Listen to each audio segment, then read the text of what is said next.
We are organizing the 4th edition of MARUF. Welcome. I'm very happy that we're all together here. Just a reminder, if you need headsets for the interpretation, please get your headsets. Please go ahead and have them, because we might switch back and forth, especially with the audience between English and Turkish. But I think the presentation itself will be in English, but you might need for the Q&As. Sunumun kendisi İngilizce olacak ama eğer ihtiyacınız olursa lütfen çeviri... Presentations will be in English. If you need interpretation, please get your headsets. Welcome. My name is Serva Gündan. I'm one of the founders, and this is the third time that I take part in MARUF's council, advisory council. I am very happy to support this event. The program is really exciting. Johan, Tülin, Savaş Bey, Tülin Hanım, Savaş Bey, they're all here with us. We're going to talk about deliberative democracy and citizens' council today. We have cities council mechanisms. This is in addition to such mechanisms, but I would like to hear the details about it. I would like for all of us to think about how to expand this mechanism. In Izmir, there is an example of that. Some speakers have information on that, insight on that. They will share it with us. Thank you very much for being here. We are all here to learn all the details. Today, all the way from Denmark, with a lot of experience on democratic articulation, on deliberation, on citizen assemblies. Thank you for being here with us today. Thank you for the invitation, and I didn't got the whole intro, but thanks. Thanks for being here. Yeah, thanks, and thanks for the invitation for taking part for these days. Wow. Talking about participation, and I'm standing here on this stage, and you're sitting down there. Please move further to the stage, if possible, so we can have, hopefully, some questions later on in the session. I will see if this is also working. It is. Start to make a presentation of the work that we have been doing in We Do Democracy, with deliberative innovation and citizen assemblies, deliberative democracies, and the experience, and I'm been looking forward to share those experiences with you, because it's actually just in a short period of time, the last 6 years, that we have experience with citizens assemblies. And so I will start to do that, and then I will have a debate after that with Tülin Hadi as the president of the City Council of Istanbul, and hopefully have some reflections on how how we're doing here, and how could we use those methods and learnings in a local context. And we also have Safar Sahin, professor, urban planner, from Ankara and the university. I hope I pronounce it right, the names, but I'm trying the best I can in a Danish English context, and I'll try to slow down because of the translators, right, during the sessions. So in about 20-25 minutes, we are going to invite you up, and I will also invite Sakia Elvang, the executive director of We Do Democracy, the person that I founded We Do Democracy together with. Yeah, is that a plan? Great. First of all, my own kind of personal story of my career is that I'm from a family of architects, and I've been trying to do everything I could during my education for not being an architect, struggling against. And then after my education, my first job was at the Danish Architectural Center, right? So that's the story of what you are running from is always the thing that you actually will catch up on you in the end. But then, so from that time, I've been working with engagement with citizens in big mega project, urban planning in Denmark. And 10 years ago, I met Sakya and we started this business. It's a social enterprise of We Do Democracy, focusing on how can we engage citizens even better in the big, wicked problem that we see in our cities, in our society, in our welfare system, in our politics, basically in democracy. So, and we also made a place in Copenhagen called Democracy Garage. There's a lot of places for architects where they meet, like places like this, urban planners, city planners. But where do we meet if we are interested in politics? So where is the innovation center for democracy?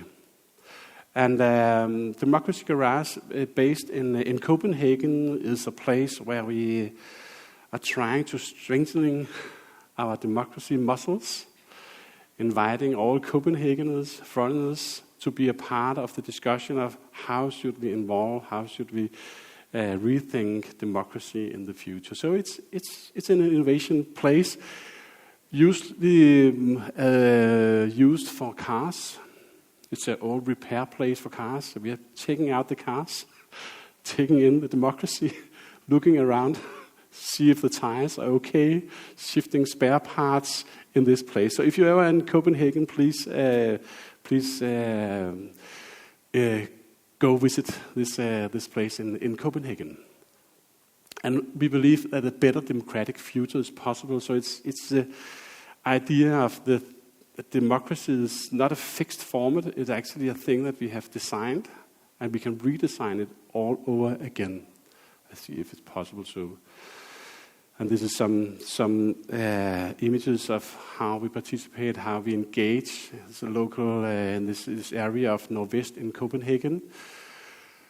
But if you're looking on a broader perspective, it's about trust. It's about trust disappears between system and citizens. Here's the number from OECD, from the OECD countries. It's only 40% that have trust in the national governments. 30% feel that they're given opportunity to influence on society's decisions. 32% think that actually the system is listening to their opinion expressed in public consultations. And the thing is, the number is going down every year. We're trying to see how it goes across the OECD countries. And I think there's some of this that you're familiar with the situation here in Istanbul, in Turkey. So, and on the surface, it's looked like that coming from Denmark, coming from the Nordic region, everything is fixed, right? It's going all right. But when we take a closer look at democracy in the Nordic and in Denmark specific, then we have some of the same signs of democracy in the crisis and distrust. Fewer citizens are members of a political party in Denmark. Less than 2%. 40 years ago, it was about 25% of all Danes who participate, trying to be a part of the debates, try to influence on the parties.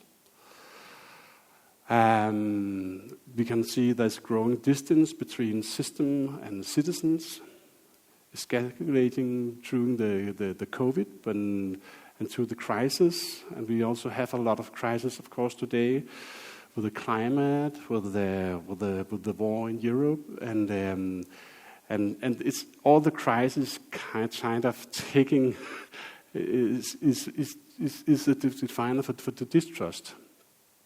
So we have on one hand distrust in politicians, and then on the other hand, there's a distrust to the citizens. There's a report from the Netherlands saying that 97% of all politicians have some kind of a distrust in their own citizens. They're not that progressive than they are, not that clever than they are. So we have kind of distrust from this hand and distrust from this hand. And that's kind of, that's the signs of a system that is maybe broken. So we have polarization, we have pessimism, kind of, okay, if they don't listen to us, both way, the politicians not listen to the citizens, and the citizens are not listening to the politician, then we kind of know just pessimism. Okay, I just fix my own problems, and then the society can fix their problems. And that make, in a way, a milieu where you can make short-term political solutions to very difficult, wicked problems. So as a politician, you try to see, okay, then we, in this district, try to fix those big problems, and we'll try to make it very fast and making short-term solutions. And this kind of, a process going down in the trust between the system and the citizens. And we have a weak common language about democracy. For many days, I think it's about election days, maybe paying tax. But from there, it's more kind of blurred. What is democracy? And if you don't have a language of democracy, then it's very hard to innovate on democracy. And finally, in Denmark, I think we have been taking democracy for granted for so many years. In a way, so now we have a kind of unsystematic democratic innovation. We are not constantly innovating, trying to find new ways to involve the citizens in the solutions. And that is over and over kind of the signs that we see in democracy. So just borrow a quote from the former Prime Minister of Sweden, Olof Palme, saying, "This society is made by all of us. If anything is wrong, we can change it." Democracy is design, made by us. So why not redesign it when we find those problems, and look at democracy as not a fixed form, but as a thing that we can actually work with. So going back to the origins of the democracy, I will make it very short. It's not a long lecture about democracy, but two things. It's a combination of demos, the people, the kratos, the power, ruled by the people. Those two things we also always have to take kind of a notion of those. At that time, all citizens at Athens could be elected as a member of the city council and become a mayor of the city in 1 year by a civic lottery. This fantastic machine over here is kind of the place where you as a citizen could put in your lot, and then you participate in the sortition process for who should actually be responsible for the society's solutions. And the smart thing about this design of democracy by using civic lottery is it's a kind of the thing that could make sure that there's no corruption, but quite hard to corrupt a whole city. And your kind of the political elite is also a hard thing, because it's always power is in rotation, wider and better decision making for society in a way that everyone have to live with the consequences of their own decisions. So you can be a part of the politics in 1 year, and then you have to stay back and do everyday life and have trust in the next one who is elected in the civic lottery, but do the same and also live with the consequences of the decision that you make. There's those problems as no women, no slave, no citizen without property. The same thing in the French and the US Constitution in the beginning, right? But the idea of democracy was actually sortition. Going back to these days, the two democratic arenas that we are looking into in We Do Democracy is, you can say, on one hand, the system democracy, the power, the kratos, and the everyday democracy. On the other hand, people and the demos. So the governance, the parliamentary system, the representative democracy, elections, the mandate, the regulative, the power, the formal responsibilities, one hand. And then on the other hand, the everyday democracy, it's about values, the way we live our lives, the way we talk, the way we meet other people, that not only kind of, that we meet every day. So where are the arenas where we actually can influence and meet other people than yourself? And the strongest kind of the tool against mistrust is participation between the everyday democracy and the system democracy.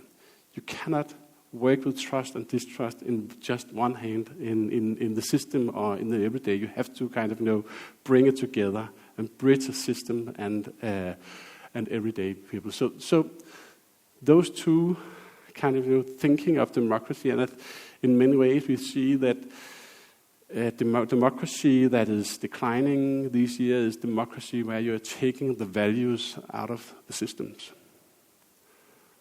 So how can we balance that again? How can we find a way to make everyday democracy be a part of democracy? And how do we transform our cities, our landscape, our society in a way where everyday people can be a part of the solutions? That is the thing that we have been working with in We Do Democracy for several years in how to do that. Can I switch right now? I'll see. I would just like to show you a DAD model, decide, announce, defend model. I think you're familiar with this one. It's a classic management model where you have the politicians, the designer, the architects, those with power saying, we are taking this wise decision, and then we announce it, and then we have to defend it. It's good kind of, principle when there is a crisis, when you have to act very fast on it. And but the problem that we see today with the climate, with the cities, with the infrastructure, in redesigning our society, rely on the citizens' participation in the solution. So we need them to bring them from the end of the process into the beginning of the process, especially when we are working with cities, because we people are the one who's actually using the cities. So engage in the beginning, decide together, stand together in the implementation. Of course, there will always be a little defend of the solution, but you have to kind of bring the other way around in the decision making, especially in city making, to make sure that you actually have the power to implement. But in our context, the problem is that the only way that we are engaging citizens in the solution is town hall meetings. Come and have your say to this fantastic plan of the new urban city structure. And the thing is, it's always the same group that meet up. They're very frustrated or very engaged citizens. There's nothing wrong with being either frustrated or engaged, but the thing is, you never meet all the other citizens. So where are all the other citizens? And how can we kind of, find a method to bring those citizens into the discussions? And that is actually a question about representation. Bringing representation into the decision making. And here, there's a lot of methods. It's not saying there's just one method that we can use. This is the family tree of democracy innovation. From the one hand over here, representative democracy, election, referendums, opinions pools, citizens committees, close to the system. And then you have more participatory democracy, citizen proposal, digital participation. We have a tradition of democracy festivals in the Nordic. And moving over to more deliberative democracy, like citizen assemblies that we are going to focus on in a minute, mini-public, participatory budgeting, citizen pools, consensus conference, and then to the more movement and active, like demonstration, creative activism, neighborhood communities, grassroots. And this is the tree that kind of, folding out this system democracy, everyday democracy. How can we actually work with it? What kind of methods is possible to use when we are looking at these? Just bring you into the deliberative wave before the talk about the discussion about how to use it. I think this is the most kind of, the method right now in Europe that is having the most impact all over the northern part of Europe these years. starting. I think that it was not the starting point in Ireland, but it was kind of the place where we really could see the big changes would come when we invite citizens into the hard end of the discussion in politics, because they have to, for several years in Ireland, they have been struggling to balance religion into politics, and in 2013 they kind of stepped back, made up citizen assemblies of 99 randomly selected citizens from all over Ireland to try to find out how could we find the balances in our constitution and the discussion about abortion, because a discussion about abortion always came in front of all other kind of big things that they have to make decision on. So the end of the first citizen assembly in Ireland changed the constitution. There was an election and a change of the abortion legislations, and giving women the kind of right of their own body back. In France, Macron also used the citizen assembly with the conflict of the yellow vest that we had in France, using a climate citizen assembly of 99 members, representing all France in age, gender, education, and trying to find out how could we balance the way that we try to do the climate change in France.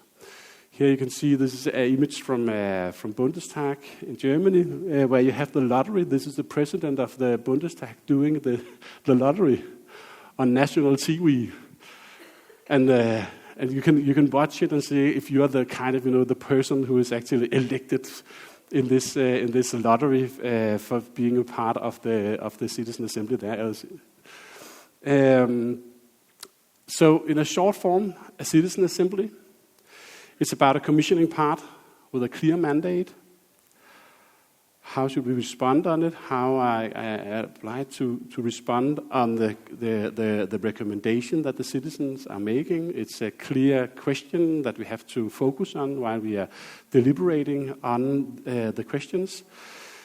Typically in 36 members in a municipality level, 99 members on a national level. Then we have the sortition, the lottery, where members reflect the population, so we are sure that there is equal part of age, gender, education level in the process. You need minimum 20 hours of deliberation, because most citizens will start like this. I will kind of advocate for my own experience, advocate for this is my belief. And then I have to listen to experts and listen to neighbors and have a conversation about maybe we can make it another way, and I have to change my perspective. So time is very necessary for you. You cannot fix big issues in just one night. So use of experts, inviting stakeholders in. It's members who's actually writing the recommendation. It's not the role of us, that we are the third-party secretariat with the arm's length to the commissioning part. So the commissioning part cannot have any say in what kind of recommendations should the citizen actually come up with in the end of the citizen assembly. So, I think the most important thing is it's an advisory function. So the citizen assembly is not taking the decision. They're giving their advice to the politician to make better decisions in the future. So it's not taking over the job for the politician, but it's actually giving the politician the courage to actually take some of the hard decisions that they're looking into. And it's all based on the OECD principles, with the purpose, the remit of the citizen assembly, the question, what is actually we're going to talk, what is the problem? Like in the architectural world, if you say Corbusier, if there is no problem, there is no solution. Very focused, what is the problem that we have to solve that you cannot solve yourself, because why talk to the citizen about a question that you also already had the answer about? Transparency, accountability, inclusiveness, representativeness, the civic lottery, making sure that all parts of the society is part of this discussion. Evaluation, information, group deliberation, the time, taking care of privacy and integrity. And all those 11 principles is kind of what you have to set up as standard for a citizen assembly. On a global level, urban planning, strategic planning is actually those that most citizen assembly about, because this is actually a problem that you can see all over the world. How do we plan and develop our cities in the future in a way where you find that the balance is right? I will just walk you through one citizen assembly. The first one we did in Copenhagen in 2019 in the old inner city of Copenhagen. We are not that religious like in Ireland, but when it comes to where I can park my car, then you can see the Vikings back in Copenhagen. Then we have a real discussion, right? Who is actually going to be a part of that? So the remit and the question for this citizen assembly was, we need your help to imagine how we are going to use our streets in the central district of Copenhagen in the future of fewer cars. So there was a direction, but how should we balance it? And then we had sent out 10,000 invitations to Copenhageners all over Copenhagen. We had this digital system with digital invitation directly to the citizens. So that's kind of a privilege to have. In a sense, so you can actually send directly. And out of that, 996 citizens signed up and said, I would like to be a part of that, using all my nights and weekends for the next 3 months, helping the politicians to solve this very important problem of where to park our cars. And out of that, we did a citizen assembly on age, gender, residence, income, and also access to car, because when the problem is about car parking, who will participate in a normal town hall meeting. That will be all the car owners, right? Making sure that point is taken. So we have to make sure that this kind of reflect Copenhagen. And the thing is about Copenhagen, here you can see it about the age. Typically, this is how they look in Copenhagen. When those who are signing up, it's usually the young people who's not signing up in the same way like the elderly one, like me and others, well educated.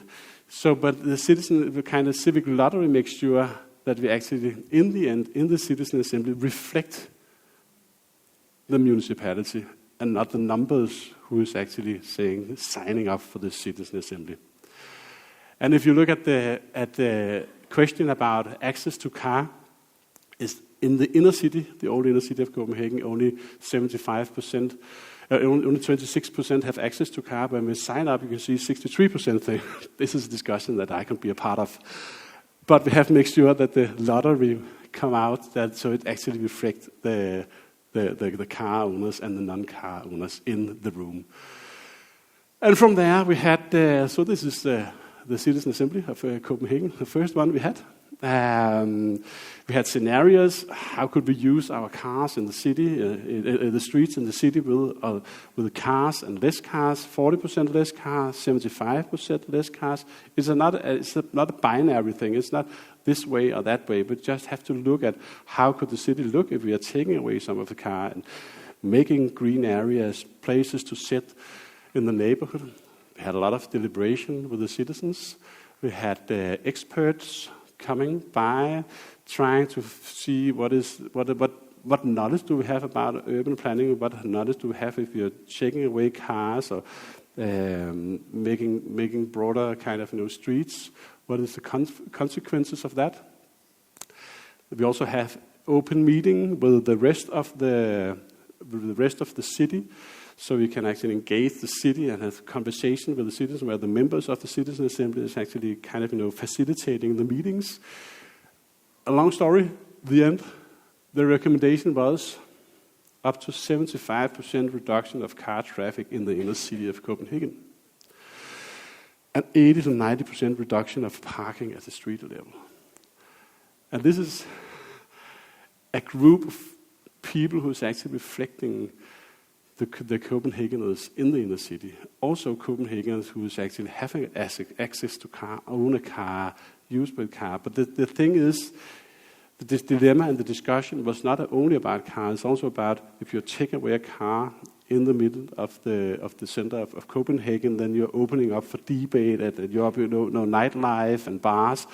So if you can make it under the promise that there will be more green urban places to meet and see instead of just empty places, then it's okay to take away the car, and we can actually use parking places around the inner city of Copenhagen.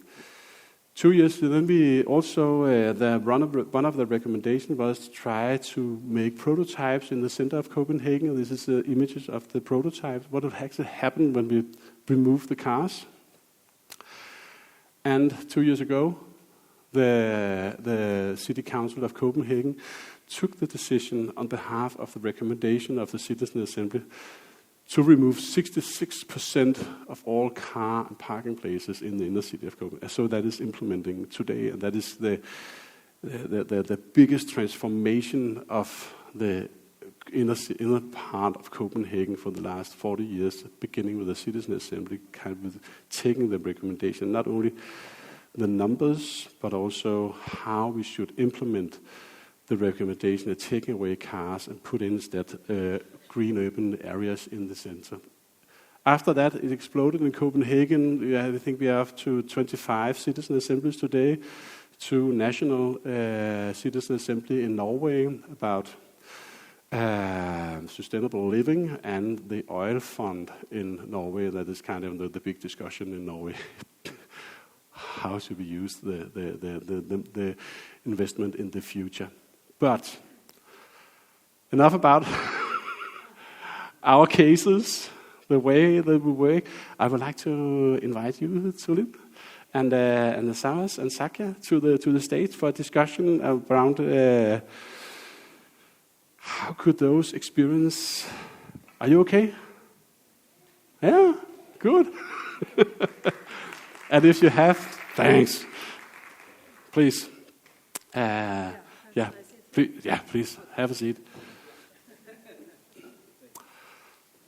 And please be free if you have any comments, questions during the debate. We will try to find a microphone and bring you into the discussion. So, nice to sit down.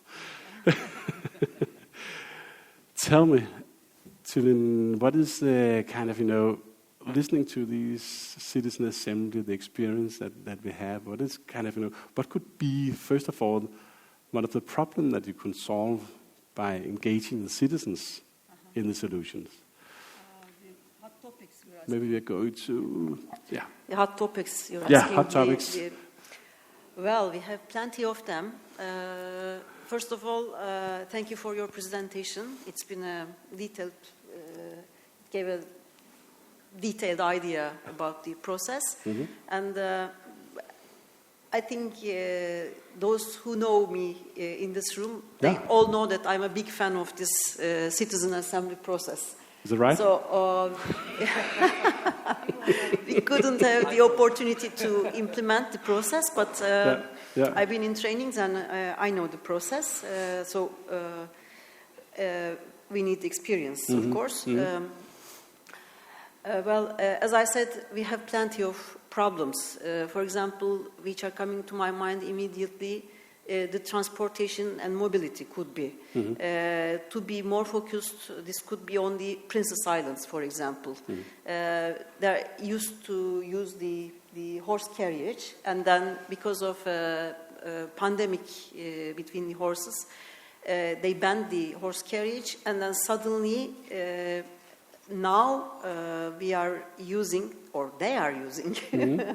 The municipality is using the electric cars, but big cars, like the ones we are using in the city. Mm-hmm. And the area is a heritage site, mm-hmm. and those electric cars are not suitable. And it's been a top-down decision.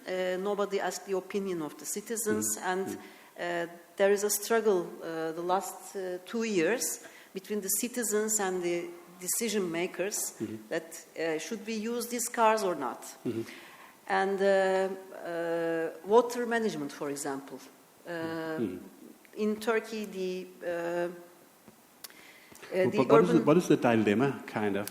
The thing that we, as you as a kind of the architect, the president of the city council, the thing where you can say, I don't have the answer for this, but I know that there is an answer if I actually talk to the citizens and involve the citizens into the discussion. Could you kind of, what are the dilemmas that citizens could actually help us to solve? Actually, in the group of citizens, there are lots of people who know very much about the heritage site.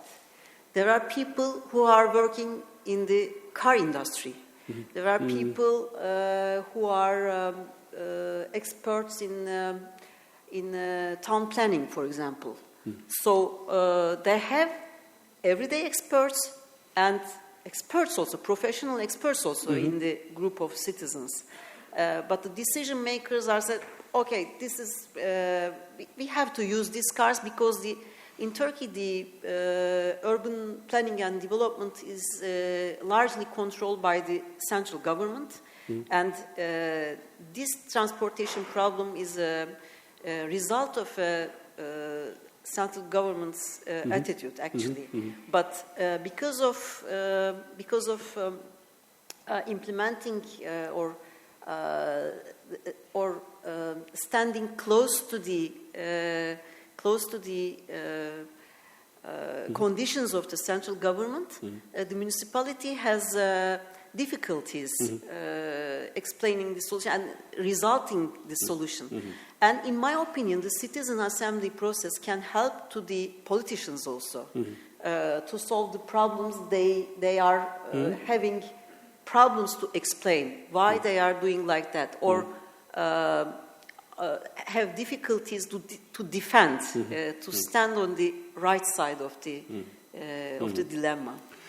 So yeah, actually, have some input, recommendation for the citizens to actually find out how can we solve this dilemma, and how can we actually go from here? Maybe a lockdown in a theme where you can actually say, okay, now I can have the courage to actually act on using the recommendation from the citizens, and just to bring you in as well, Samas, I will come back. From your perspective, could some of the issues that you are struggling with in urban planning, in city planning here, how could the everyday people, the knowledge of the everyday people, could that be a part of that? And where in a profession as an urban planner, where do you actually miss kind of the voice of the citizens in the process? Yeah, I think the most significant part of the problem starts with how in the planning process, in the analyzing of the city itself, and how those analyses turns out into decisions, and then those decisions are reflected on the maps and becomes the plans themselves. Usually, for a long time, a very long time, in Turkey, the participation and deliberation in planning process is a very hot topic, actually. Yeah. Every municipality argues that it somehow tries to provide a participation, but usually the scene is something like this. The technical people prepares the plan, and then they finish it, and then they call a bunch of people living in the neighborhood or the city, and they make a technical presentation to them, and ask them about their ideas. And of course, we can expect that people are frustrated, actually, because they don't know anything about those technical presentations. Then they usually get scared. They start thinking that, am I going to be taken out of my land, Yeah. what will happen to me? Yeah, So exactly. this is actually not participation No. or nor deliberation. And although legally there are things to ensure that people get somehow information about the planning process, we should find a way to involve people from the very start. I mean, how do you analyze a place without asking the people themselves who live in those places? But to say the truth, we have definitely a kind of a barrier in Turkey. Probably that barrier is everywhere in the whole world, but we are a little bit very tacky about institutionalization. So everybody expects some type of a corporate body while doing things like urban planning. And nobody believes that an ordinary citizen has something meaningful to say about planning a city. So that's one of the most significant problems. Why So you don't believe in the citizens? That Sorry? So you don't believe that the citizens could actually have a say on the cities and their own life? They don't say that openly. No. I mean, but usually they say, of course, the people's ideas are very important, Yeah. but they don't believe that the ingredient of those people who bring it to the urban planning Yeah. make any sense. Yeah. So that's why we are struggling to pass to the citizen assembly part. Yeah. And we stuck with the things we called Kent Konseyi, the citizen councils. Yeah. That's the biggest problem, I believe. Okay, so the trust in... Do we know from other places, like kind of, experience with turning that thing around, bringing if we believe that the distrust in that the citizens could actually have a say on their own city, and we say that the system and the technical plan is actually the usual way we are going. So why not just how do we flip that around? How do we turn the process over? Do you have a kind of a perspective or a place where we can say that it started all over? I think you have to turn on the mic. One thing is, from an international perspective, citizen assemblies is by far used most in urban and infrastructure projects. So it's like 10 times more. So there's a long list of also very specific cases where citizens have been used to flip that conversation around. So I think this forum should be all over deliberative democracy, because it's really designed for these kind of questions. So there's a very long list on very specific how to regulate the rising seawater level. We've been in Istanbul for some days. What a lovely place, by the way, but my goodness, that water. I'm looking at the harbor front thinking, where is the conversation on how to regulate that? So there's some rather pressing, also due to climate crisis, very pressing conversations. And I think it's going to be very difficult to find good solutions if you don't find ways to engage not just the people that show up, but the mini public. The fair representation of the broader conversation. Just one small note. When we ran that first citizen assembly in Copenhagen, I had to escort the general director of the organization to open the session, and he was standing outside the conference room, and he hesitated a bit, and he's usually a rather bold guy. And I said, "So how, Carsten? Why are you hesitating?" And he said, "I'm always like." Kind of warming up a bit for this conversation, because I know they're going to be battle, and they're going to not shout at me, but be very disagreeing on what we do. And then I said, but I think you get it wrong. This is going to be a different conversation. And then we opened the door, and then he hesitated again. He stopped at the doorstep, and he said, "Are these our citizens?"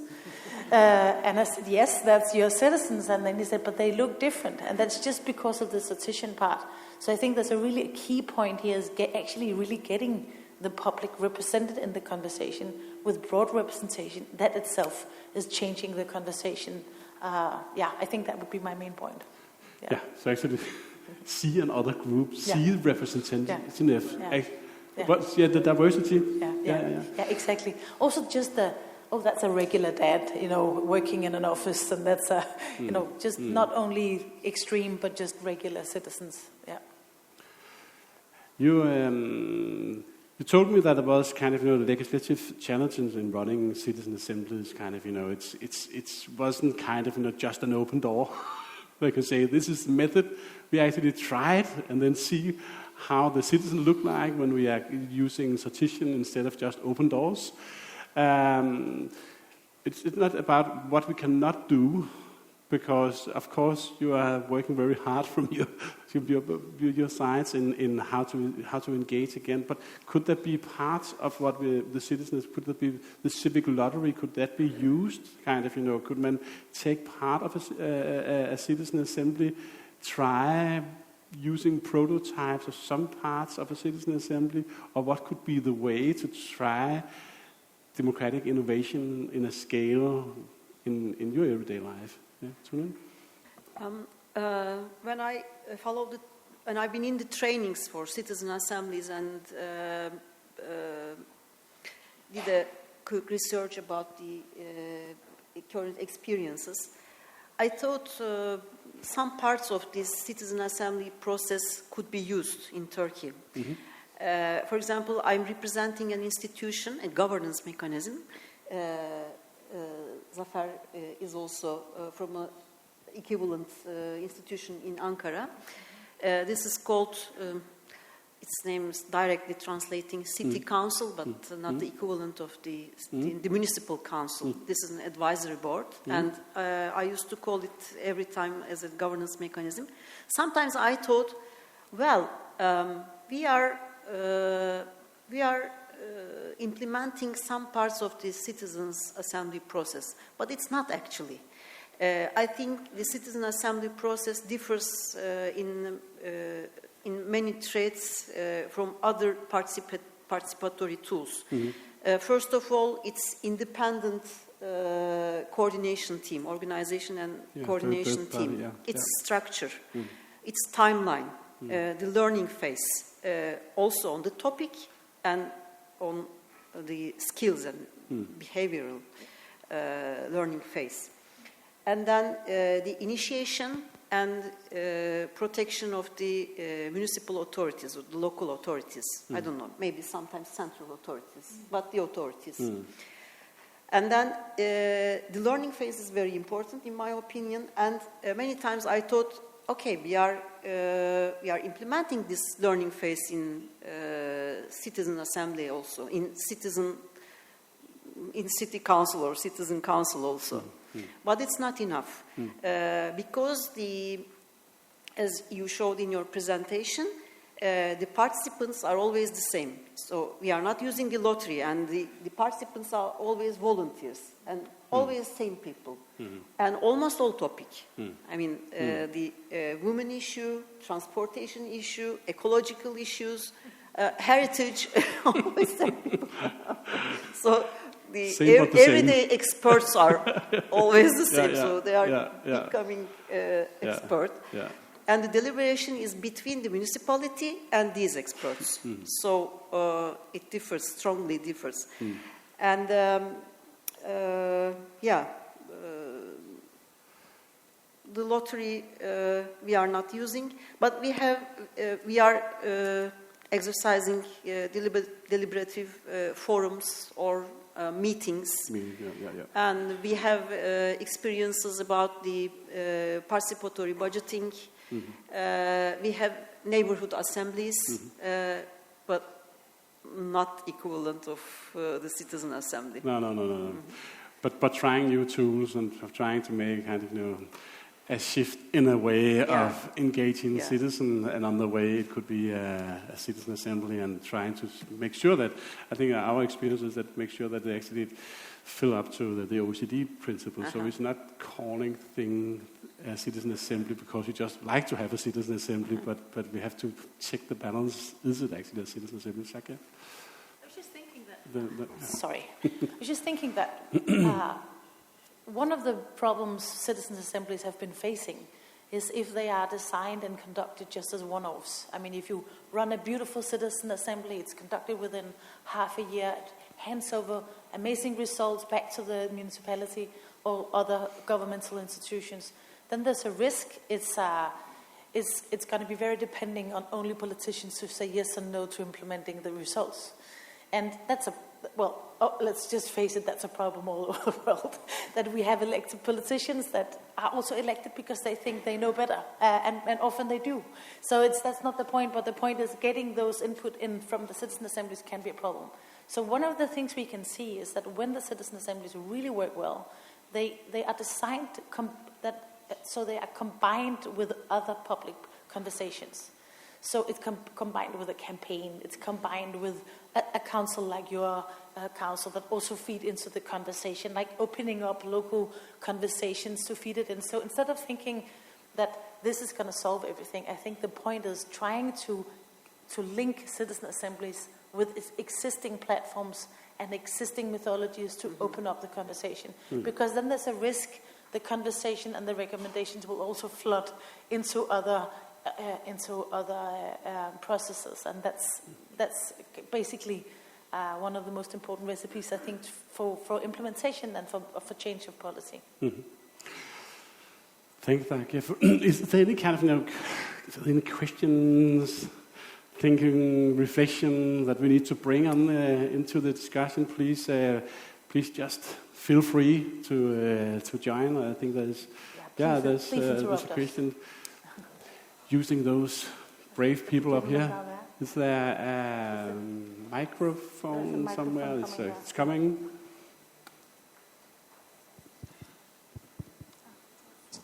Hello. Sorry. I'm interested in the use of social media and online platforms for, getting people's opinions on whatever it may be. Because Nepal recently did their elections on Discord. Yeah. And I think we can implement that because it's much more cost efficient and it broadens the discourse. Thank you. Yeah. Oh, that's a big conversation. Yeah, it's another question. Digital participation, is it possible or not? Yeah. But I mean, there's tons of good examples of digital participation, and I think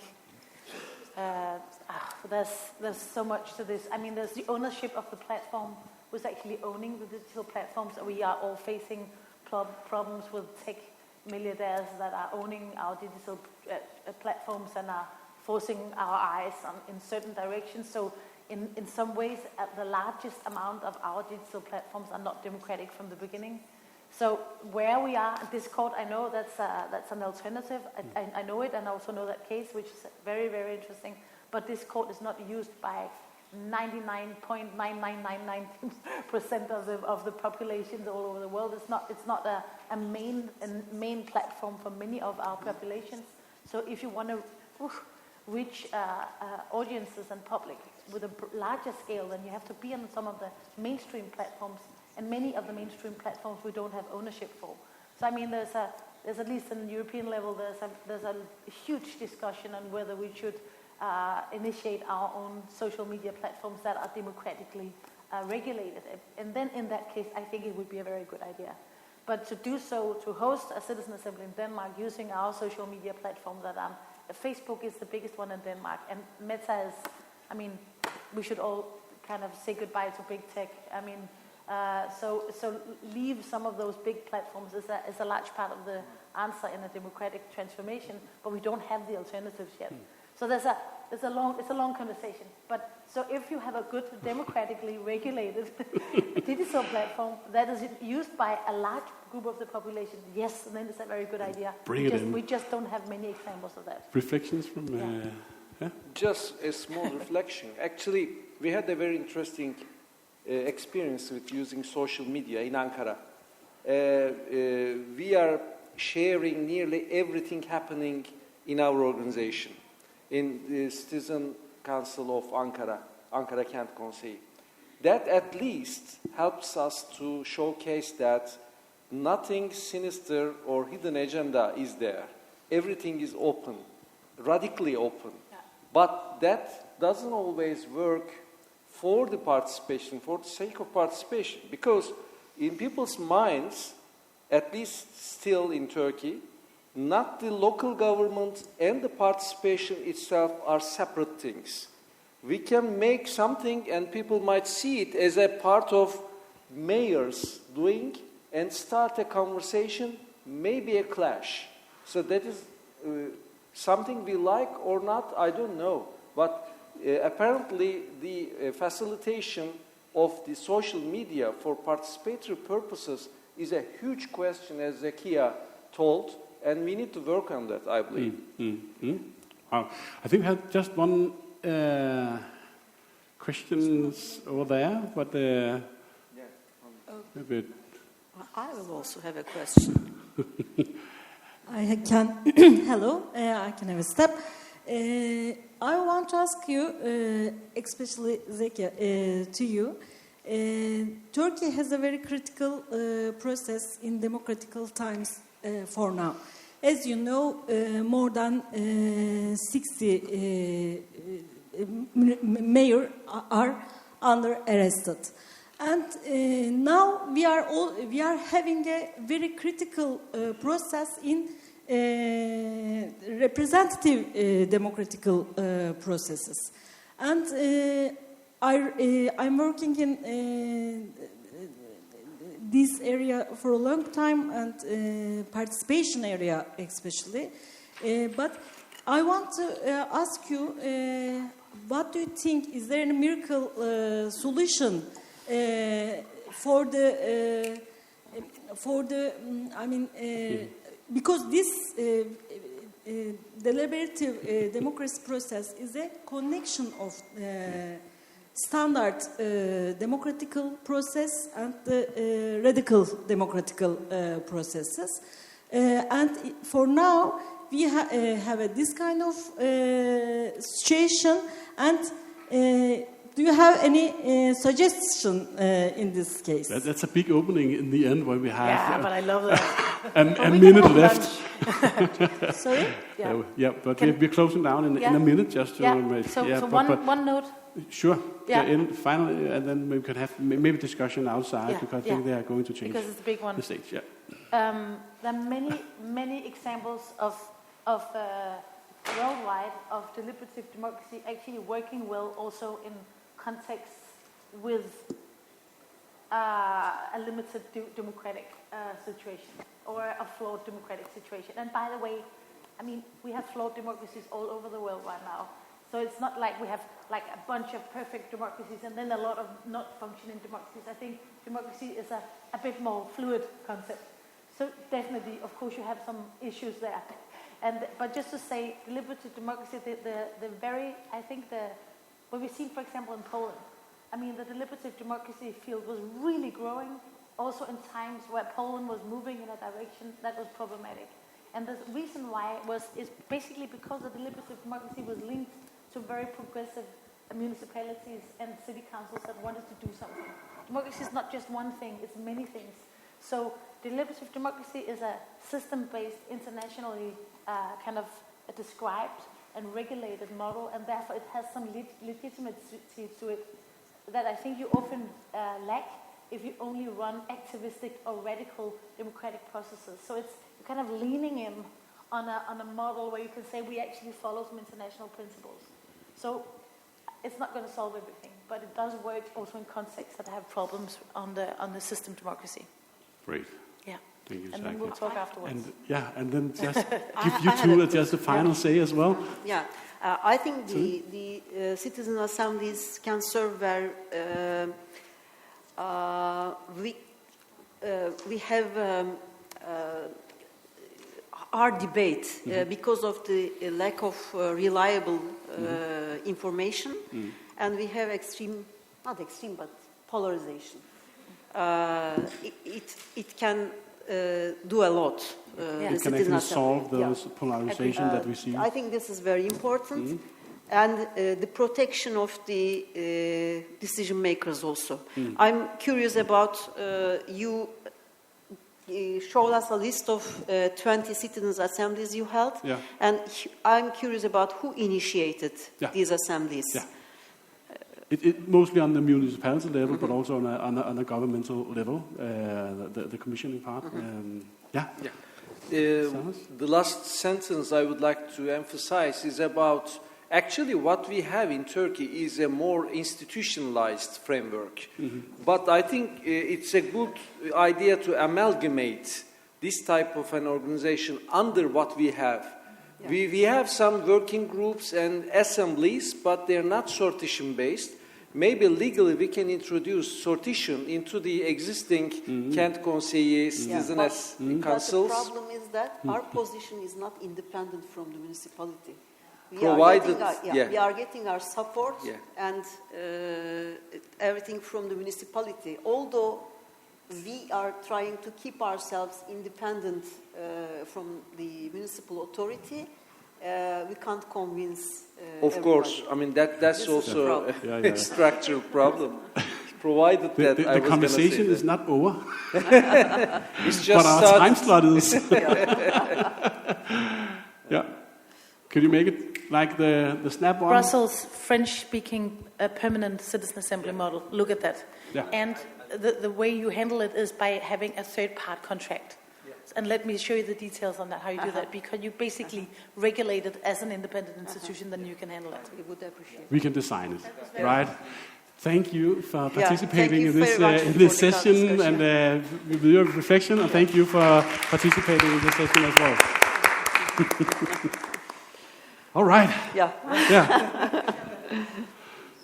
Yeah.